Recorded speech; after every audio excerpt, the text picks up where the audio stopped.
नमस्कार दोस्तों, धार्मिक कहानियाँ पूरा जरूर सुने। शिवलिंग क्या है? जानिए वास्तविक अर्थ। अन्य धर्म के लोग अपने छोटे छोटे बच्चों को बताते हैं कि हिंदू लोग लिंग की पूजा करते हैं। हर किसी को संस्कृत का ज्ञान नहीं होता है। आइए इसका अर्थ जानें और भ्रम से बचे। लिंग का अर्थ संस्कृत में चिन्ह, प्रतीक होता है। शिवलिंग का अर्थ हुआ शिव का प्रतीक, पुरुष लिंग का अर्थ हुआ पुरुष का प्रतीक, इसी प्रकार स्त्रीलिंग का अर्थ हुआ स्त्री का प्रतीक और नपुंसक लिंग का अर्थ हुआ नपुंसक का प्रतीक। शिवलिंग क्या है? शून्य, आकाश, अनंत, ब्रह्मांड और निराकार परम पुरुष का प्रतीक होने से इसे लिंग कहा गया है।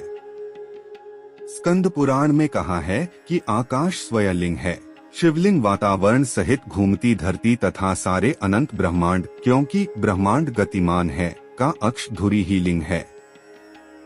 शिवलिंग का अर्थ अनंत भी होता है, अर्थात जिसका कोई अंत नहीं है, न ही शुरुआत। शिवलिंग का अर्थ लिंग या योनि नहीं होता। दरअसल ये गलतफहमी भाषा के रूपांतरण और भ्रमित लोगों द्वारा हमारे पुरातन धर्म ग्रंथों को नष्ट कर दिए जाने तथा अंग्रेजों द्वारा इसकी व्याख्या से उत्पन्न हुआ है। खैर, जैसा कि हम सभी जानते हैं कि एक ही शब्द के विभिन्न भाषाओं में अलग अलग अर्थ निकलते हैं। यदि हम हिंदी के एक शब्द सूत्र को ही ले लें तो सूत्र मतलब डोरी, धागा, गणितीय सूत्र कोई भाष्य अथवा लेखन भी हो सकता है। उसी प्रकार अर्थ शब्द का भावार्थ, संपत्ति भी हो सकता है और मतलब, मीनिंग भी ठीक बिल्कुल उसी प्रकार शिवलिंग के संदर्भ में लिंग शब्द से अभिप्राय चिन्ह, निशानी, गुण, व्यवहार या प्रतीक है।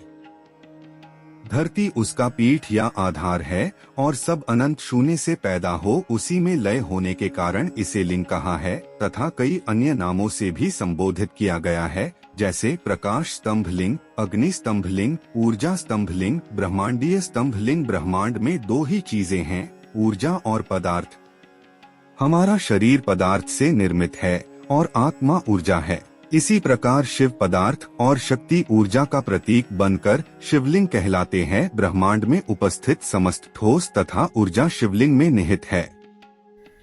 वास्तव में शिवलिंग हमारे ब्रह्मांड की आकृति है। The universe is a sign of Shiva lingam. शिवलिंग भगवान शिव और देवी शक्ति पार्वती का आदिनादि एकल रूप है तथा पुरुष और प्रकृति की समानता का प्रतीक भी, अर्थात इस संसार में न केवल पुरुष का और न केवल प्रकृति स्त्री का वर्चस्व है, बल्कि दोनों का समान है। दोस्तों, ऐसे धार्मिक कहानियाँ जानने के लिए हमारे YouTube चैनल को लाइक और सब्सक्राइब करना ना भूलें।